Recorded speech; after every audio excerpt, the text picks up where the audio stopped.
Com a prosperidade econômica dos Estados Unidos, nos anos 1920, houveram erros graves de estratégia econômica. Ao invés de se intensificarem os esforços no trabalho, na poupança e na produção, aplicar na bolsa rendia um dinheiro mais fácil de se ganhar e aquilo que Henry Ford pregava aos da classe empresarial, que era melhorar o nível de renda e de salários para que os trabalhadores pudessem ter mais dinheiro para gastar e girar a roda da economia, deu-se o contrário. Empresários e banqueiros investiam todos os seus lucros na compra de ações na bolsa e na especulação de ativos financeiros, aumentando uma certa bolha especulativa. Enquanto não acontecia nenhum contratempo, a impressão era de que tudo só iria melhorar. A preocupação maior era aumentar a produção, formação de grandes estoques para não faltar mercadoria para vender.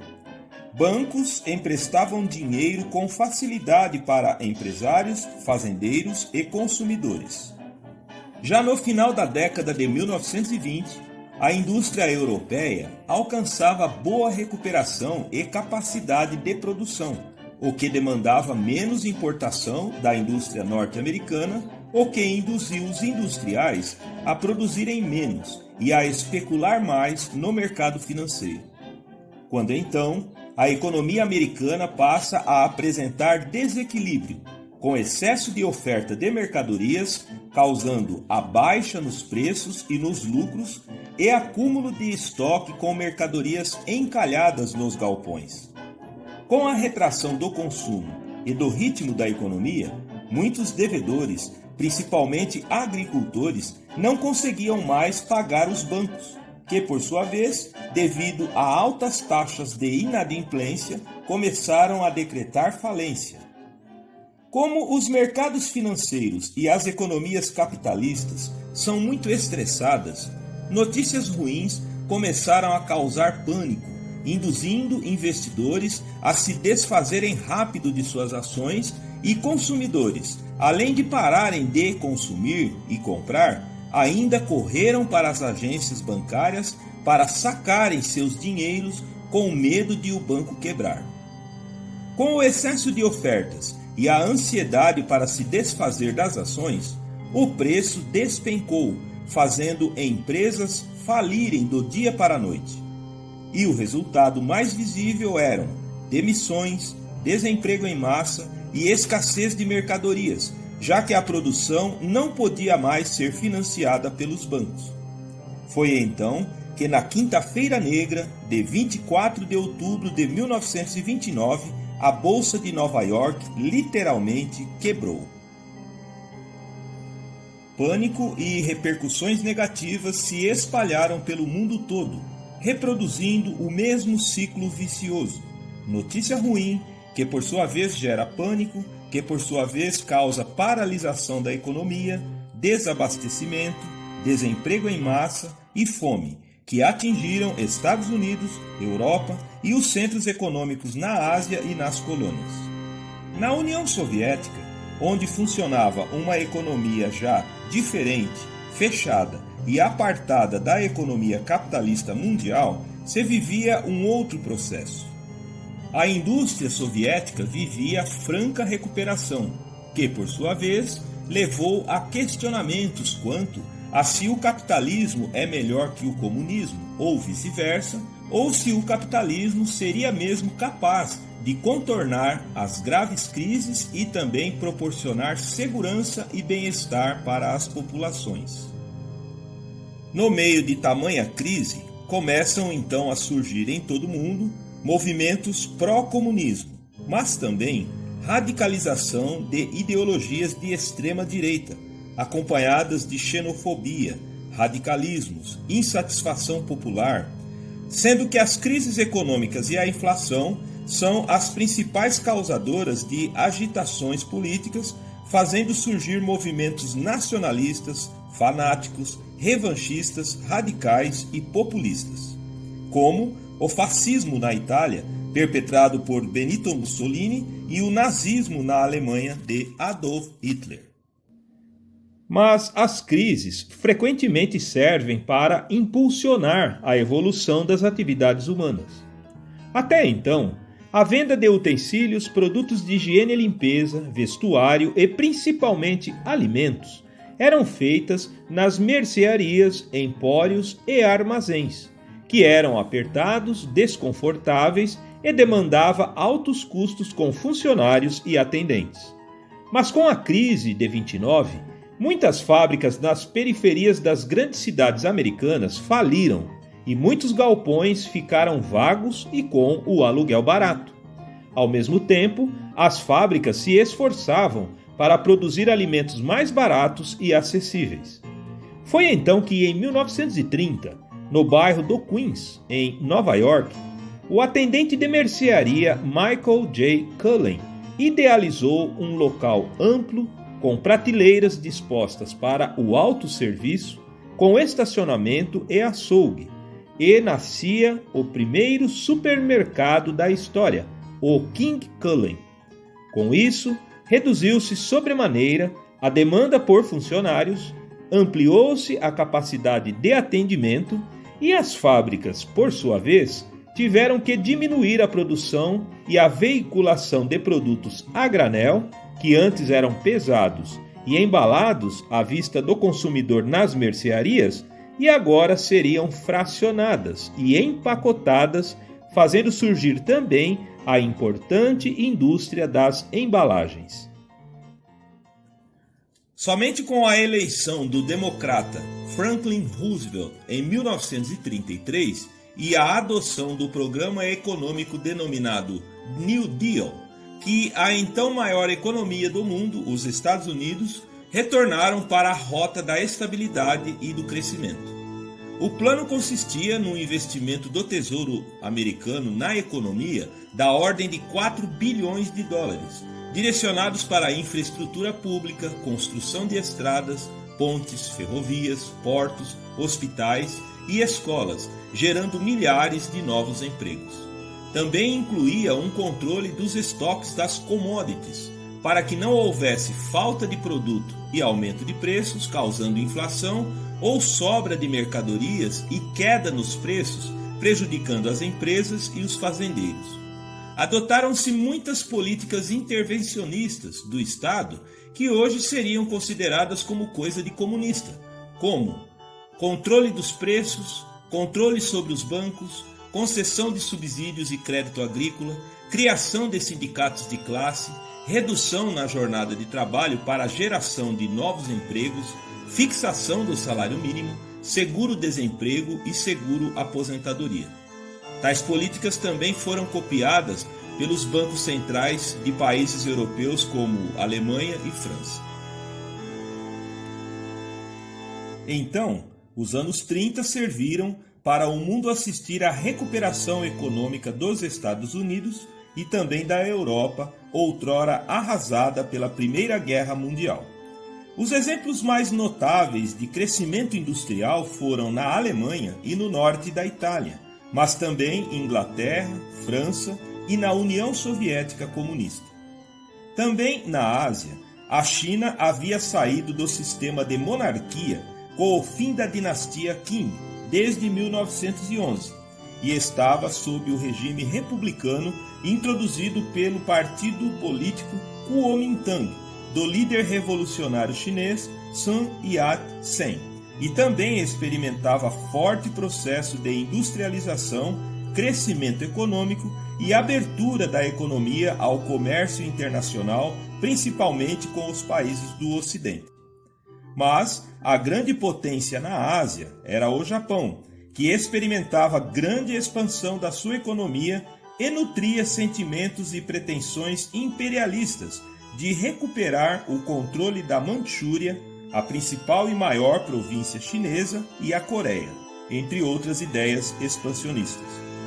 Economias em crescimento industrial se ressentem de maiores mercados e mais recursos naturais e energéticos para sustentar o seu crescimento. A Alemanha, por exemplo, além de ter perdido boa parte do seu território na Primeira Guerra Mundial, também pretendia recuperar o acesso a territórios ricos em carvão, petróleo e aço, e também acessar maiores mercados para vender seus produtos industrializados. Grande parte da sociedade alemã estava profundamente revoltada com a imposição do Tratado de Versalhes de indenizar as nações vencedoras do conflito da Primeira Guerra Mundial.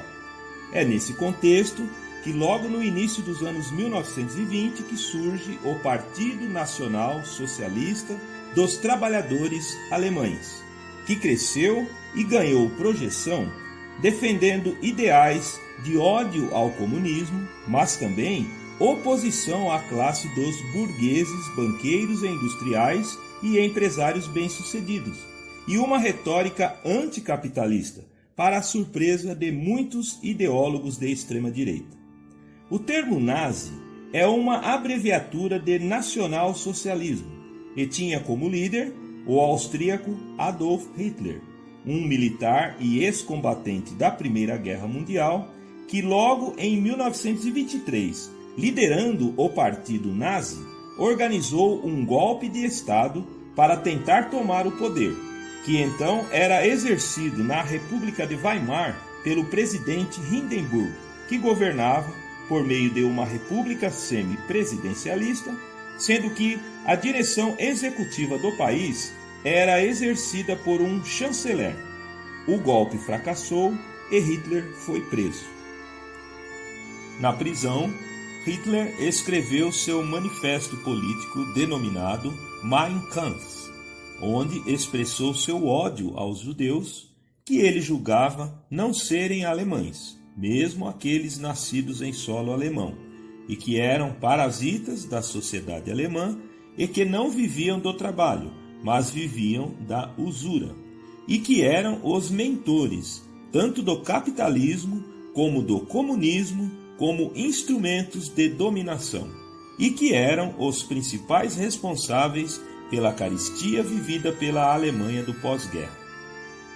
Além desses ideais de antissemitismo, no manifesto Mein Kampf, Hitler também expressa seus ideais anticomunistas e de superioridade da raça alemã, que, segundo ele, descendiam dos arianos, um povo indo-europeu que chegou ao norte da Europa ainda no 3º milênio antes de Cristo, e adotou a cruz suástica, um símbolo das tradições védicas hindus, para servir de ícone da superioridade da raça alemã. Quando saiu da cadeia em 1924, Hitler concentrou seu esforço de propaganda ideológica na crítica ao Tratado de Versalhes, mas também pregava a criação da Grande Alemanha, ou o Terceiro Reich, que quer dizer o Terceiro Império, em alusão ao Sacro Império Romano Germânico, onde ele reuniria no mesmo território todos os povos e etnias de língua alemã que estavam dispersos em países fronteiriços como a Polônia, a Tchecoslováquia, a Áustria, a França e a Suíça. Sua propaganda e seu carisma começaram a repercutir fortemente na sociedade da Alemanha de Weimar. E logo em 1933, o partido nazista já era maioria no Reichstag, o parlamento alemão. E no mesmo ano, Adolf Hitler seria nomeado chanceler, ou o chefe do poder executivo alemão. Um incêndio criminoso no Reichstag, a sede do parlamento alemão, daria a Adolf Hitler o pretexto para ele poder tirar da sessão de votação os deputados do Partido Comunista Alemão e também do Partido Social Democrata Alemão, sobre os quais lhes foram imputadas as responsabilidades pelo incêndio. Com isso, ele manda prender os deputados, podendo assim formar maioria na sessão do parlamento para aprovar a Lei Habilitante de 1933. Lei esta que lhe conferia amplos e plenos poderes para exercer as funções de chefe do executivo e chefe do legislativo alemão, configurando assim a plena ditadura nazista de Adolf Hitler. A partir daí ele passa a reprimir, a perseguir e a banir da Alemanha os partidos políticos de oposição, bem como os sindicatos e toda e qualquer instituição que não tivesse alinhamento ideológico com os nazistas. E em junho de 1933, o único partido legal da Alemanha era o Partido Nazista. Também, Hitler tratou de aparelhar as forças policiais de segurança do Estado alemão, como a Gestapo, colocando na chefia seu lacaio fiel Heinrich Himmler. Também aparelhou a sua milícia pessoal, a SS, e a projetou ao nível nacional para vigiar, perseguir e eliminar inimigos do Partido Nazista e também implementar as suas políticas de terror, onde Himmler também era o chefe. Um outro lacaio devoto de Hitler, Joseph Goebbels, fora incumbido de cuidar da propaganda nazista junto à sociedade alemã para manter o apoio popular ao regime e também promover a campanha antissemita e de superioridade da raça alemã. Adolf Eichmann, tenente-coronel da SS, fora um dos principais organizadores das políticas de extermínio dos judeus e da implementação do Holocausto, juntamente com Reinhard Heydrich e Alfred Rosenberg. Já em 1934, Hitler havia mandado executar a maioria dos seus inimigos políticos alemães. Em 2 de agosto de 1934, faleceu o presidente Hindenburg, que ocupava apenas um cargo simbólico de presidente àquela altura. E assim, Hitler acumula os cargos de chanceler, chefe de Estado e chefe de governo da Alemanha, sendo então denominado de Führer, ou o grande líder, e a sua ditadura estava firmemente consolidada. Paralelamente, no reino da Itália de Vittorio Emanuele III da Casa de Savoia, no pós-guerra, surge Benito Mussolini, professor e jornalista, e socialista, simpatizante do comunismo marxista, mas que após divergências com os membros do Partido Comunista Italiano quanto à participação da Itália na Primeira Guerra, e também após ter lutado contra a Áustria na Primeira Guerra Mundial e ficar gravemente ferido, mudou de ideologia e passou a defender em seu jornal Il Popolo d'Italia conceitos classificados como de extrema-direita, como o conservadorismo, o nacionalismo exacerbado e o antiliberalismo. Após a Primeira Guerra, França, Inglaterra e Rússia, componentes da Tríplice Entente vencedora, não compartilharam com a Itália o que haviam prometido em termos de territórios e empréstimos, pelo fato de a Itália ter mudado de lado e lutado contra os alemães e austríacos. Também, a economia italiana estava derrubada após a Primeira Guerra Mundial, sendo Mussolini um hábil escritor e jornalista, começou a instigar o povo através de seus artigos contra o socialismo e a favor de uma ditadura, como a única forma de reerguer a Itália das cinzas da guerra. Logo em 1919, em Milão, ele fundou o Fasci Italiani di Combattimento, ou o Feixe de Combate dos Italianos, e adotou o fascio, ou o feixe romano, amarrado firmemente com tiras de couro, como o símbolo do seu partido e da sua ideologia. Este símbolo já pressupunha que as tiras de couro representam o governo e os feixes representam o povo, que precisam ser fortemente amarrados, contidos e conduzidos pelo governo para poder lutar e prosperar. Como agora Mussolini era contra o comunismo, empresários e políticos capitalistas passaram a apoiá-lo e o seu movimento começou a receber muita contribuição. Em 1921, ele foi eleito como deputado no parlamento italiano e mudou o nome do movimento para Partido Nacional Fascista, e logo em 1922 ele reuniu 50 mil militantes fardados de preto e empreenderam uma marcha sobre Roma para invadir a sede do parlamento e tomar o poder do rei Vitório Emanuel III. Houve uma negociação e Vitório Emanuel III continuou como rei, mas Mussolini foi designado primeiro-ministro. Em 1924, aconteceram eleições e, após contagem fraudulenta, os fascistas ganharam maioria no parlamento italiano e Mussolini fora nomeado Duce, ou líder supremo, e então instalou sua ditadura fascista, mantendo o rei Vitório Emanuel apenas num cargo simbólico. Mandou fechar todos os jornais de oposição e iniciou propaganda antidemocrática, antiparlamento, antiliberalismo e anticomunismo. Também tratou de colocar os demais partidos de oposição na clandestinidade e passou a perseguir seus líderes. Restaurou a pena de morte e passou a formar milícias fascistas para vigiar, perseguir e assassinar inimigos do regime. Ele chegou até a suprimir o parlamento e a constituir o seu conselho de governo particular.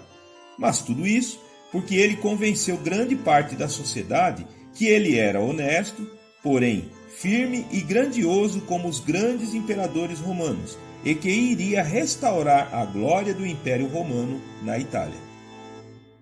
Mostrando-se o partido nazista radicalmente anticomunista, a burguesia alemã, empresários, industriais e banqueiros apoiam maciçamente o projeto político e econômico de Adolf Hitler, que, por sua vez, empreende um forte programa econômico e de incentivo industrial, onde a Alemanha experimentou nos primeiros 5 anos do governo nazista um forte crescimento e expansão da sua economia e pleno emprego.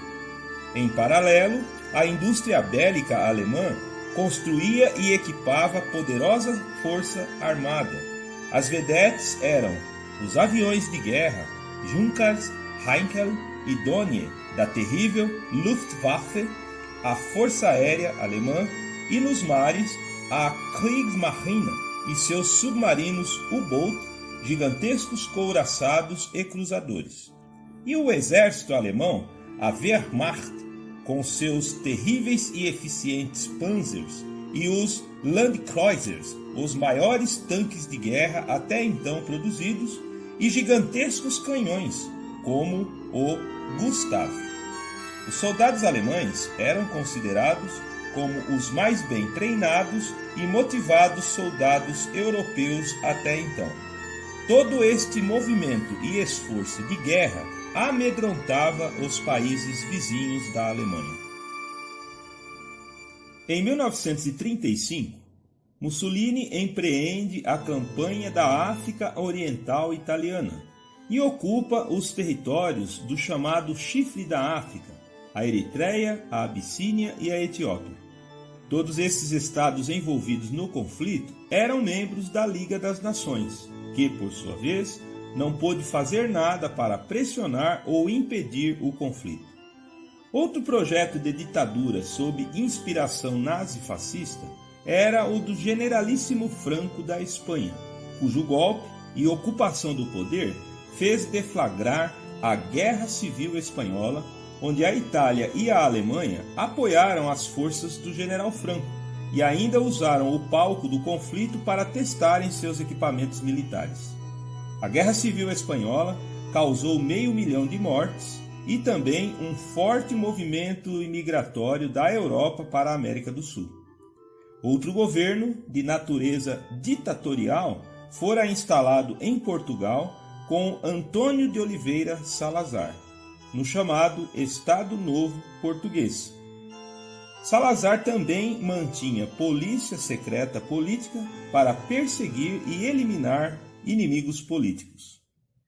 Na Ásia, ainda em 1937, o Japão invade novamente o nordeste da China e estabelece o estado fantoche de Manchukuo. Também ocupa Pequim e Xangai, e logo mais a então capital Nanquim, onde comete o chamado Massacre de Nanquim, com estupros e assassinatos em massa de civis, estimados em até 300 mil mortes.